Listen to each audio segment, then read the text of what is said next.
तर मित्र, अशा प्रकारे आता आपला वेळाचा दौरा सुरू झालेला आहे आणि तुम्ही बघू शकता आम्ही गाडी अतिशय फ्रेश होऊन अतिशय चांगली आंघोळ वगैरे करून रेडी झालेले आहेत वेळासला जायसाठी.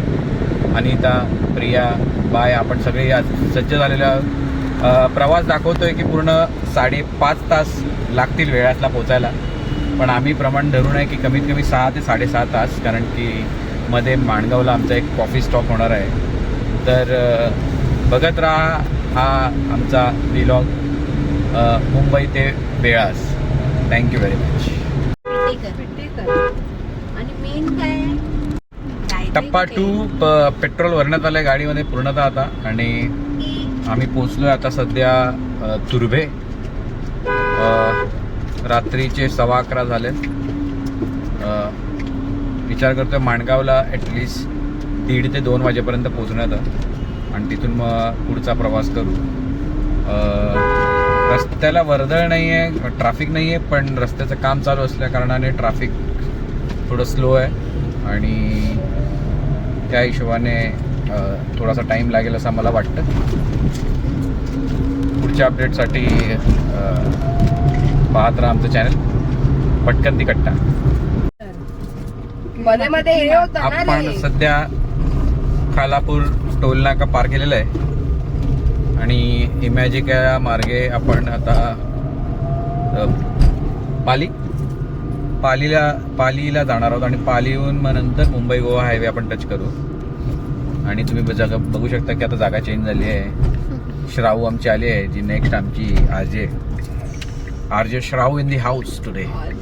ओके, सो मुलांनी भरपूर मजा केली आहे. परशुरामच्या गाडीमध्ये पूर्ण 110च्या स्पीडने गाडी जात होती, आणि टोलवरती भरपूर त्याने टोलपेक्षा अजून काय अजून एक्स्ट्रा भरणार आहे पुढच्या 2-3 महिन्यात. स्पीडला गाडी नॉर्मल आला होती.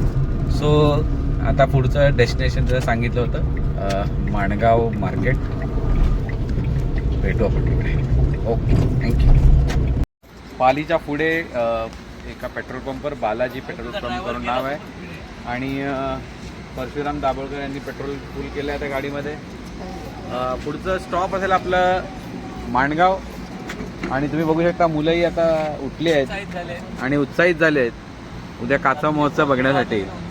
तर मित्रांनो, आपण नक्कीच माणगावला एक स्टॉप करू, तेव्हा आपला पुढचा व्लॉग कंप्लीट करू. आता थोडंसं जागा पण आपण चेंज करतोय, आणि ड्रायव्हर विचार करतोय की 15 मिनिटाची एक पॉवर नॅप काढायला. नाही पॉवर.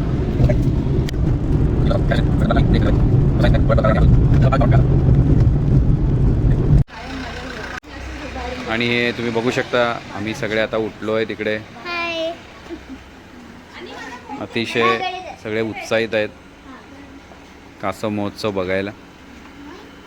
आणि आता आम्ही जाणार आहोत समुद्रावर, आणि तिथून मग येऊन छोटीशी गीतिशा रेडी कासव महोत्सवसाठी.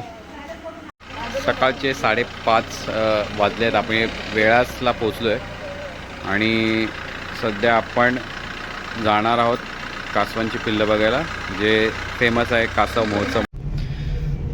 सो मंडळी, आपण निघालो आहे आता कासव महोत्सव म्हणजे कासवांना बघायला. जसं बोलल्याप्रमाणे सकाळी 5:30ला आम्ही निघालो आहे. खूप साऱ्या गाड्या आहेत ऑलरेडी इथे. लोक थांबले आहेत आणि गाड्या लावून गाड्यांची रांग इथे लागल्या आहेत. लोक लवकरात लवकर त्या बघण्यासाठी चाललेले आहेत.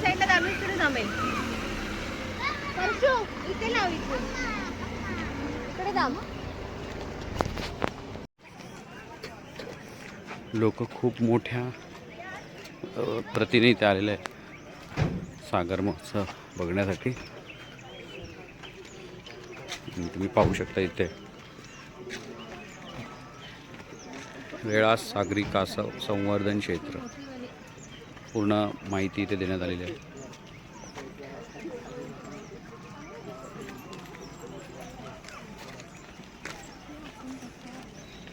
हा जो रस्ता आहे तो समुद्राकडे जातो, जिथे कासवांचं संवर्धन आणि त्यांना सोडण्यात येतं.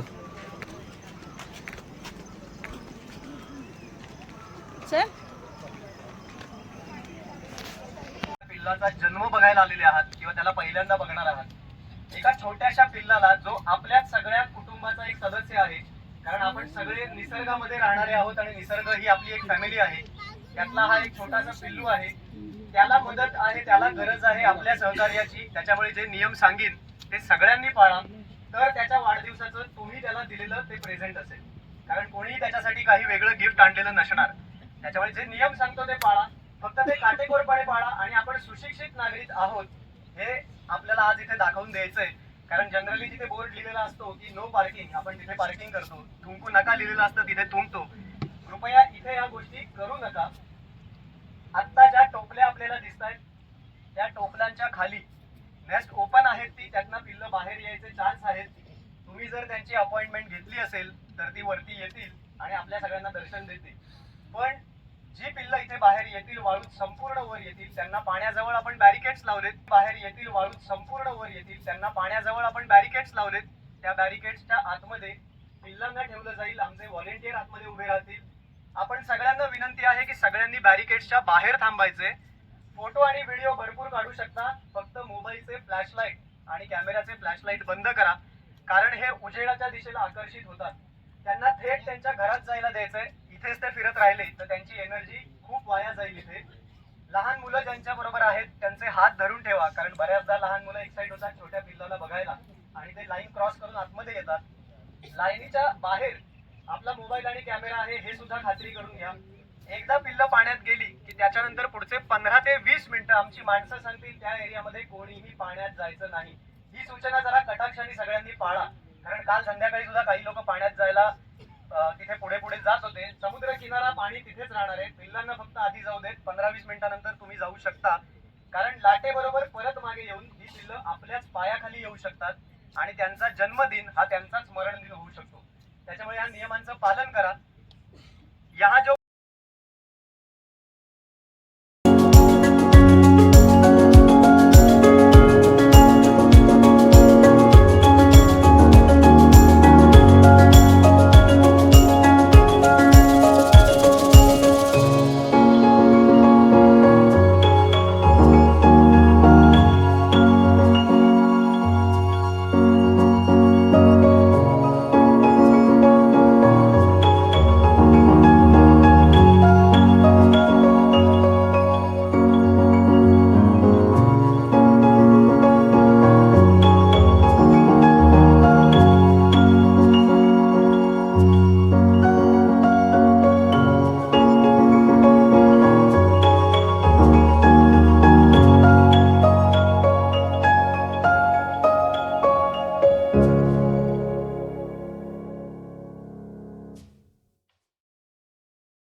बघण्यासाठी आले.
हरिहरेश्वरला एंट्री करतोय आणि तुम्ही बघू शकता इथेही आता स्थानिक नागरिकांनी तिकीट सिस्टम चालू केले एंट्रीसाठी. पण जाऊ दे, आपल्याला दर्शन घेण्यासाठी थोडेसे पैसे खर्च करू शकतो, काही प्रॉब्लेम नाही आहे. आणि जसं तुम्ही बघू शकता की खूप सारे भाविक गाड्यांनी दर्शन घेऊन रिटर्न पण येत आहेत. Hotel Madhav Das rooms available आणि व्हेज नॉनव्हेज आणि चांगलं दिसते हॉटेल.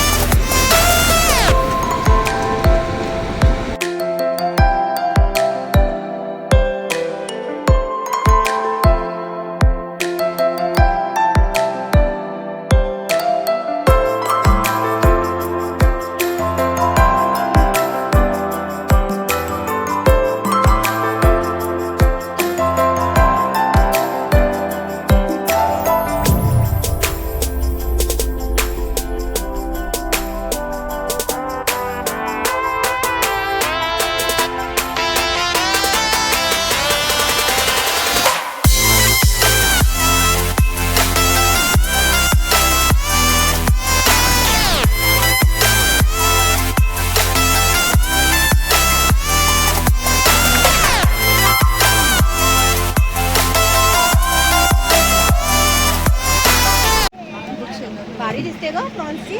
भटकंती टीम पूर्णपणे सज्ज झालेली आहे. त्यांचं जेवण आलेलं आहे. इकडे बघू शकता तुम्ही. इथे कलेजी फ्राय, ही आहे प्रॉन्स बिर्याणी, चिकन थाली, चपात्यांचा बघितला रास लागला आहे, सुक्का चिकन, चिकन कोल्हापुरी आणि जसं सांगितल्याप्रमाणे सुरमई थाली.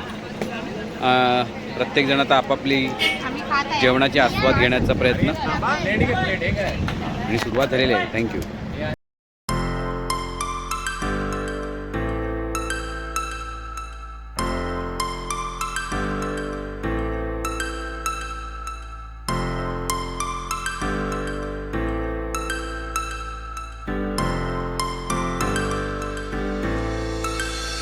Start floating to the sky. The summer was alive, going to the end of time.